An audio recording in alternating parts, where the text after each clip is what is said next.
বাবা, দিন দিন আমাদের ঘরে ইঁদুরের সংখ্যা বেড়েই চলেছে। তুই একটা ইঁদুর মারার মেশিন নিয়ে আয়। ঠিক আছে মা, আমি এখনই যাচ্ছি। আমার মা এই ইঁদুরের কারণে আমার জন্য ভালোভাবে রান্না করতেও পারে না। আজকে এই ইঁদুরের 14 গোষ্ঠী এক করে সব চটাই করে ফেলবো।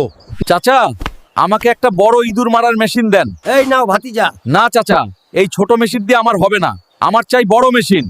এই বাঘ, এই বাঘ, দাঁড়া বলছি।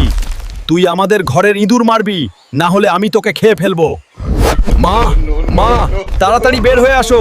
দেখো, তোমার জন্য ইঁদুর মারার মেশিন নিয়ে এসেছি। এবার থেকে একটা ইঁদুরও তোমাকে বিরক্ত করবে না। বাবা, এটা কি নিয়ে এসেছিস? এটা তো বাঘ, আমাকে খেকে ফেলবে।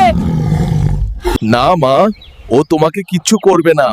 ও আমাদের ইঁদুর মারতে সাহায্য করবে, যাতে তুমি ভালোভাবে রান্না করতে পারো। আমি তোকে খুব ভালোবাসি বাবা, তুই মায়ের অনেক খেয়াল রাখিস। বন্ধুরা, তোমরাও মাকে ভালোবাসলে চ্যানেলটা সাবস্ক্রাইব করে দিও।